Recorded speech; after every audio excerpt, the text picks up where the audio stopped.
Bonjour à tous et bienvenue sur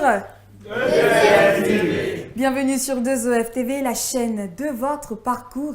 Vous suivez l'émission Université publique en Côte d'Ivoire. Quel choix de filière pour quel débouché?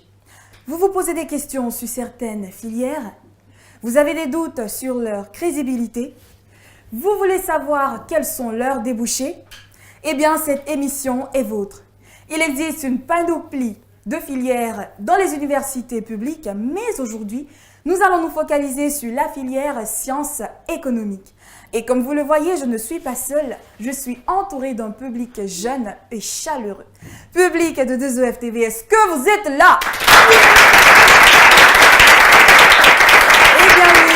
Eh bien oui, ils sont là, ils ont la pêche, ils ont la forme et ils viennent de plusieurs horizons pour tout savoir à propos de la filière sciences économiques. Si vous êtes prêts comme nous, ensemble découvrons l'invité du jour. Vous êtes sur le plateau de 2EF TV et pour ceux qui viennent de nous prendre en cours, vous suivez l'émission Université publique en Côte d'Ivoire. Quel choix de filière pour quel débouché? Aujourd'hui, nous sommes avec Monsieur Firmin Koulibaly, enseignant en économie et gestion, qui va nous entretenir sur cette filière. Bonjour Monsieur Firmin. Bonjour Leïla. Bienvenue sur le plateau de 2EF TV. Merci. Merci de nous honorer de votre présence et comme la logique l'indique, nous devons commencer par le début, c'est-à-dire les définitions. Mais avant tout, nous allons essayer d'éclaircir un peu la problématique sur le nom de la filière. Nous avons l'habitude d'abréger la filière en sciences éco. Alors, doit-on dire sciences économie ou sciences économiques? Merci Leïla de me donner la parole. Il faut retenir qu'il faut parler plutôt de sciences économiques. D'accord. Voilà. C'est bien clair, sciences économiques. Alors, pouvez-vous nous dire ce qu'on doit comprendre par la filière sciences économiques? Ben, par la filière sciences économiques, il faut retenir tout simplement que c'est une filière comme les autres, mais seulement qu'en sciences économiques, ici, on va étudier le fonctionnement de l'économie à travers la production, à travers les échanges entre tout système, c'est-à-dire pays ou agents économiques, mais également le fonctionnement des biens, la production des biens et services. D'accord. Voilà. Alors, à partir de nos recherches, nous avons remarqué que la grande partie des universités publiques en Côte d'Ivoire sont reconnues par le CAMES. Oui. Alors, pour les parents qui vont faire des recherches et qui n'ont pas l'idée de ce que c'est que le CAMES, pouvez-vous nous dire qu'est-ce que le CAMES? D'abord, il faut retenir que le CAMES est un conseil. D'accord. C'est un conseil inter-État composé de 19 pays, dont la Côte d'Ivoire et le Burkina, par exemple, le Mali, le Burundi. Et le CAMES fera quoi? Va se charger, entre autres, de reconnaître l'ensemble des diplômes qui sont, comment on appelle ça, délivrés dans son espace. Et donc, c'est ce que les parents doivent retenir. Le CAMES vient ici pour coordonner toutes les activités en ce qui concerne l'enseignement en général et surtout la délivrance des diplômes. La délivrance des diplômes. D'accord. Pour ces différentes accréditations, c'est sûr qu'il y aura forcément des avantages et des inconvénients. Parlez-nous un peu de ces avantages et des inconvénients. Alors, en ce qui concerne l'accréditation CAMES, il faut retenir que généralement, il y a sous son espace plusieurs établissements, que ce soit des établissements publics et des établissements privés. Et qui dit établissement, par exemple, privé, dit un établissement qui va mettre en place un produit. Un produit, pour ne pas dire des produits, des diplômes à travers des filières. Et au final, ces produits-là vont être soldés par la délivrance d'un diplôme. Il faudrait que ce diplôme-là donne de la crédibilité à l'étudiant qui a été formé. Et c'est en cela que vient le CAMES pour dire quoi? Que nous sommes dans un espace, tout ne doit pas se faire n'importe comment. Les diplômes ne se font pas n'importe comment. Il y a des enseignements qui sont effectués dans chaque filière. Et c'est le CAMES qui viendra, si vous voulez, régulariser tous ces éléments-là en mettant en place des systèmes pour pouvoir évaluer les établissements à travers des processus, des dossiers que ces établissements, surtout privés, déposent auprès du CAMES pour pouvoir avoir l'accréditation. D'accord. Donc, est-ce à dire que la filière sciences économiques est reconnue aussi par le CAMES? Évidemment, la filière sciences économiques est reconnue par le CAMES. Évidemment. Donc, aujourd'hui, un étudiant qui a fait la filière sciences économiques à l'université, qui voudrait par exemple aller dans un autre pays, peut-on dire que cette filière est reconnue aussi dans d'autres pays? Mieux. Un étudiant qui commence par exemple à l'université de Bouaké, aujourd'hui l'université Alassane Ouattara, ou l'université de Cocody, qui a une licence par exemple en économie, en sciences économiques, peut normalement se retrouver dans une université au Burkina, peut se retrouver dans une université au Burundi et continuer son master. Logiquement, il ne devait pas avoir de problème. C'est seulement en Afrique ou on peut aller aussi à l'extérieur? Évidemment, on peut aller également à l'extérieur, hein, vu qu'on a le sceau du CAMES. Voilà. D'accord. D'accord, merci déjà pour cela. Alors, je vais passer à une question qui d'abord sera un peu personnelle. Dites-nous d'abord pourquoi vous avez choisi la filière sciences économiques. Oui, c'est une question assez personnelle, c'est vrai. Permettez-moi alors. Oui, il y a eu deux situations qui se sont présentées à moi. Il y a eu d'abord des motivations personnelles, parce qu'il fallait remplir certains critères pour être inscrit dans la faculté des sciences économiques. Mais en réalité, après le bac, moi j'avais l'ambition de faire la médecine. Et vu qu'on avait déjà un aîné qui était dans la filière de médecine, qui était déjà à la sortie de sa formation, et ce dernier a estimé qu'un médecin dans la famille, c'est intéressant, mais s'il n'y a pas d'économie, quelqu'un qui a fait les sciences économiques lui pense que ça ne serait pas plus juste. Donc, il a demandé à ce que je fasse la filière des sciences économiques. Voilà. D'accord. Merci déjà pour ce petit témoignage personnel. C'est sûr qu'il est important. Alors, je vais vous poser alors la question de manière générale. Selon vous, pourquoi un élève doit choisir la filière sciences économiques? Pourquoi choisir la filière sciences économiques? Je suis mieux placé parce que je suis passé par là. Et j'avoue que lorsqu'on fait la filière sciences économiques, on a au final des débouchés multiples. Et normalement, un étudiant qui est bien formé en sciences économiques, je dis bien formé, une chose est de recevoir les cours en amphithéâtre, mais en réalité, les étudiants doivent comprendre que lorsqu'on reçoit les cours en amphithéâtre, ce ne sont que un guide. Mais généralement, il faut avoir ce courage pour s'asseoir dans des bibliothèques, bouquiner, mais au sortir de là, les débouchés sont multiples. Et j'en suis un pur produit. Voilà. C'est sûr. Alors, déjà, nous en venons aux critères, mais avant cela, pour ces personnes qui se disent que toute personne ayant fait la filière sciences économiques débouche forcément sur... Sciences économiques. Sciences économiques, merci. Sciences économiques débouche forcément sur la politique. La politique, c'est-à-dire à faire la politique. Qu'est-ce que vous pouvez dire à ces personnes qui pensent comme ça? Il faut retenir une chose, qui dit sciences économiques aussi dit politique. Mais quand on dit politique, c'est politique économique.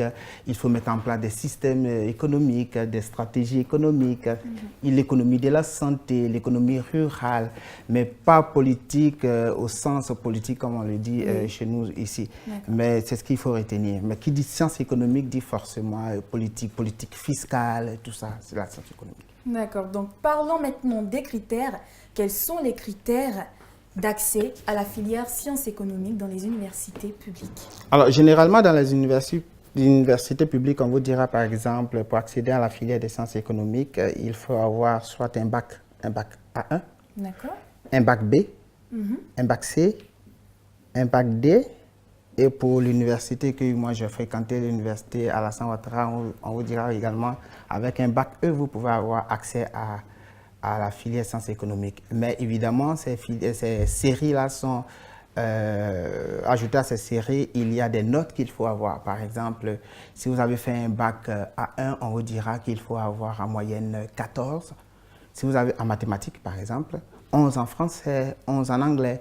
Si vous avez fait un bac D, il faut avoir au moins 12 en mathématiques, 11 en anglais, 11 en français, voilà, des critères entre autres. D'accord. Mais également, il y a un autre facteur, un critère qui est lié à l'âge de l'apprenant. Et généralement, il faut avoir un âge tout au plus de 23 ans, tout au Wow, plus. c'est intéressant. Voilà. Donc, dire que vous avez 24 ans, 25 ans ne vous donne pas accès à cette filière. Normalement, oui. D'accord, c'est bien à noter.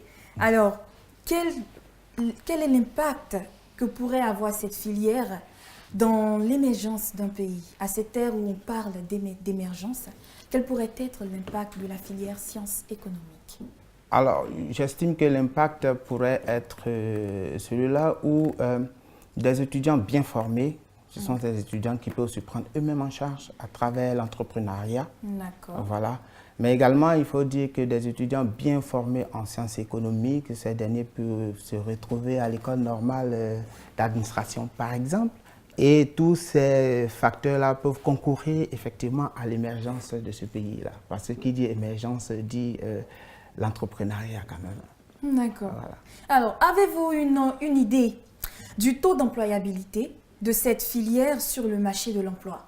Je répondrai par la négative. Je n'ai pas de statistiques à ma possession.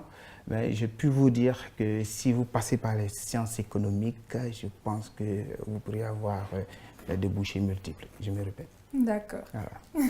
Quels sont donc, bon, comme vous l'avez dit, vous n'avez pas une idée, mais je suppose que vous avez quand même les outils qui peuvent permettre de pouvoir voir le taux d'employabilité de cette filière. Il y a certaines structures nationales qui peuvent vous donner des informations beaucoup plus crédibles en ce qui concerne le taux d'employabilité. Vous n'avez pas un exemple de structure à nous donner?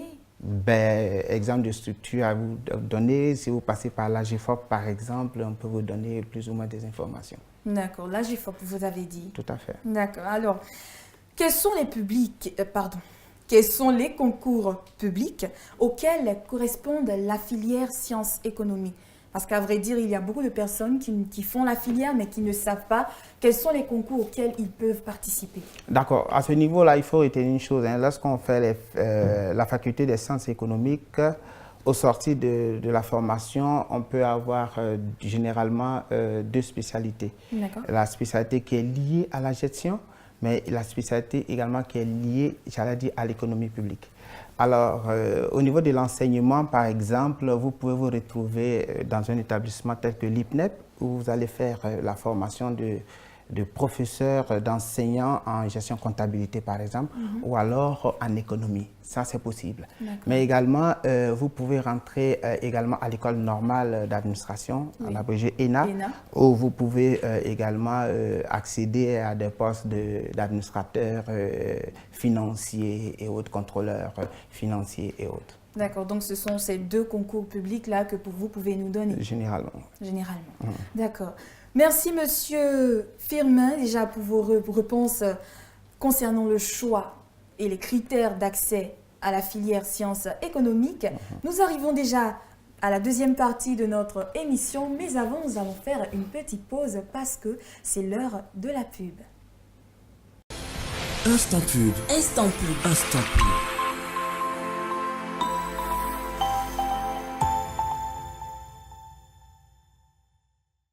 Parents, élèves, étudiants, travailleurs. HETech, c'est plus de 20 ans d'innovation, de succès et de formation de cadres compétents. Avec la compétence de nos diplômés reconnus par le monde professionnel. Une mobilité internationale garantie, une possibilité de double diplomation Ouaga Abidjan. Pour la réalisation de vos ambitions académiques et professionnelles. En DTS, BTS, licence professionnelle et master. Rejoignez HETech Ouaga au secteur 24, rue de la Jeunesse. HETech, la trajectoire de votre réussite, l'école de votre entreprise. Agitel Formation, cours pour travailleurs. Ismaël envisage une formation adaptée à sa fonction. Il a opté pour une licence professionnelle d'Agitel Formation. Héloïse, soucieuse de booster sa carrière professionnelle, a opté pour un master. Avec Agitel Formation, préparez des masters, licences professionnelles reconnus par l'État et le CAMES en finance, marketing, communication, logistique, ressources humaines et informatique. Les inscriptions ont débuté et se poursuivent au campus Agitel, 6 à la Riviera Palmeraie. Faites le choix de la meilleure formation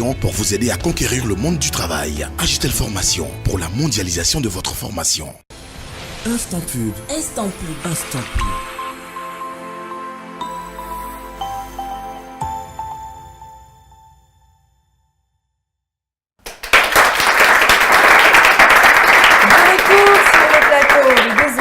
UFTV, pour ceux qui viennent de nous prendre en cours, vous suivez l'émission Université publique en Côte d'Ivoire. Quel choix de filière, pour quel débouché? Nous sommes en compagnie de monsieur Firmin Koulibaly, enseignant en économie et gestion. Et nous parlons de la filière sciences économiques. Nous sommes déjà à la deuxième partie de cette émission qui parle des débouchés de cette filière. Alors, avant même que le public ne commence à interroger notre invité du jour, j'aimerais introduire cette deuxième partie avec cette question, monsieur Firmin. Quels sont les débouchés de la filière sciences économiques, d'abord dans le secteur public et ensuite dans le secteur privé? À vous l'honneur. Alors, dans le secteur public, il faut dire que faire la faculté des sciences économiques aura, par exemple, pour déboucher d'abord l'enseignement. Voilà, on peut faire la faculté des sciences économiques et puis se retrouver enseignant. Également, faire la faculté de sciences économiques, on peut se retrouver économiste. Oui. On peut se retrouver statisticien, par exemple. D'accord. Et pour exercer, j'allais dire, au ministère du Plan, pourquoi pas, dans l'élaboration d'un projet, la gestion d'un projet. Mais également, on peut se retrouver dans ce qu'on appelle l'économie de la santé. Alors, c'est cet économiste-là même qui va mettre en place des stratégies liées à la santé. Mais également, on peut se retrouver dans le domaine rural. On parlera d'économie rurale, où un économiste aura pour vocation de gérer, par exemple, des projets liés à l'agriculture et autres. Mais également, on peut se retrouver dans des structures publiques pour être administrateur des ressources humaines, pour être contrôleur financier et autres. Voilà. Pour dire que les débouchés sont multiples. Alors donc, les débouchés que vous avez donnés tout de suite font partie du secteur privé et du secteur public en même temps. Oui. D'accord. Donc, comme je le disais, le public aussi a des questions à vous poser. Nous allons donc démarrer les questions avec le public. Bonjour, monsieur Firmin Koulibaly. Bonjour. Je me nomme Awa Nobo Orlan et ma question est la suivante. Aujourd'hui, nous parlons d'entrepreneuriat. Est-il possible pour un diplômé en sciences économiques d'entreprendre? Merci, Ornella. Il faut comprendre qu'entreprendre, toute personne peut entreprendre. D'accord. Mais seulement que quand on fait la faculté des sciences économiques, j'allais dire, on a tout le bagage nécessaire pour bien entreprendre et bien fonctionner et faire évoluer son idée. Entreprendre, c'est partir d'abord d'une idée. D'accord. Alors, il faut avoir une idée, il faut bien mûrir l'idée et se donner les moyens.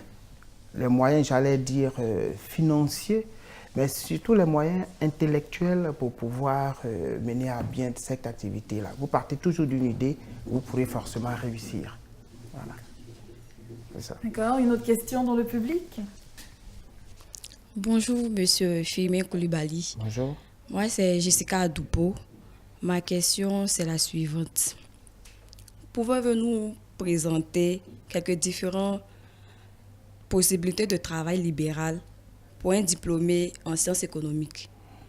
Merci, mademoiselle Adepo. Il faut comprendre toujours que quand on parle de sciences économiques, il y a plusieurs spécialités qui ressortent des sciences économiques. Vous avez fait la faculté des sciences économiques. Si vous avez opté pour la gestion, par exemple, vous allez vous retrouver dans certaines entreprises en qualité de gestionnaire des ressources humaines, en qualité de manager. Le manager, c'est celui-là même qui va concevoir certaines stratégies dans l'entreprise. Vous pouvez vous retrouver être comptable, pourquoi pas, être le financier, l'auditeur de ces entreprises-là. Voilà ce qu'il faut retenir. Sciences économiques, débouchés multiples. Quitte à vous d'avoir la formation requise, quitte à vous de vous former comme il se doit pour mieux vous vendre dans le secteur privé. Voilà. Merci, monsieur Firmin. On prendra une dernière question dans le public. Une question? Alors donc, bonjour monsieur Firmin Koulibaly. Bonjour. Je suis l'étudiant Kevan Dekli. Donc ma question est la suivante.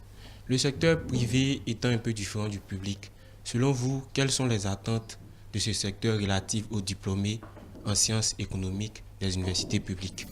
Alors, ce que vous devriez retenir, c'est qu'à l'heure de l'émergence, les entreprises se créent en Côte d'Ivoire. Et les entreprises qui se créent ont toujours besoin de la ressource humaine, mais surtout de la ressource humaine très bien formée.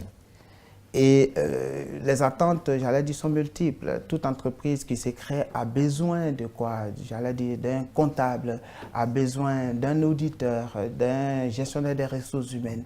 Et si vous faites la faculté normalement des sciences économiques au sorti, vous avez cette capacité-là de tenir ces postes, quitte à vous de vous former comme il se doit. Voilà. C'est-à-dire donc l'importance ici que nous devons retenir, c'est de bien se former. Tout à fait. D'accord. Merci à vous, cher public, pour vos différentes questions. Merci à vous, monsieur Firmin. Nous allons terminer cette partie avec une dernière question. Alors, en tant qu'enseignant, quels conseils pourriez-vous donner aux futurs bacheliers, aux étudiants diplômés en sciences éco qui veulent, par exemple, entreprendre?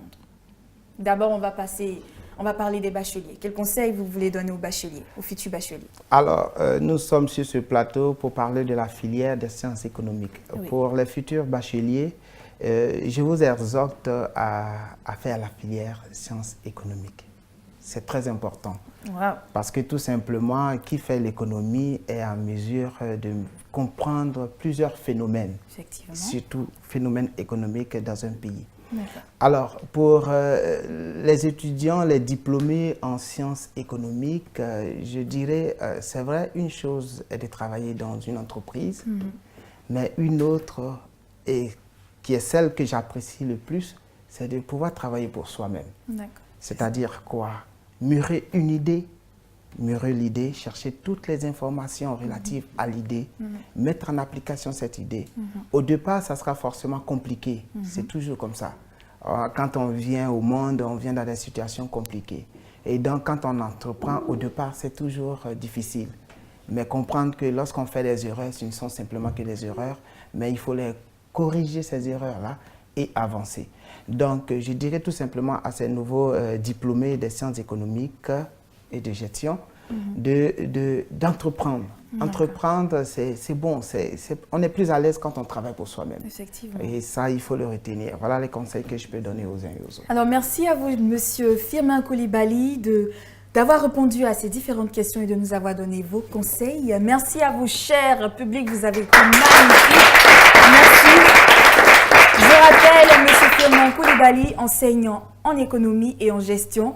Merci à vous, chers téléspectateurs, de nous avoir suivis. Nous sommes à la fin de cette émission. Nous vous donnons rendez-vous pour un prochain numéro qui parlera sûrement d'une autre filière. Continuez de nous suivre sur 2EF TV. Bonne suite de programme à vous. Au revoir.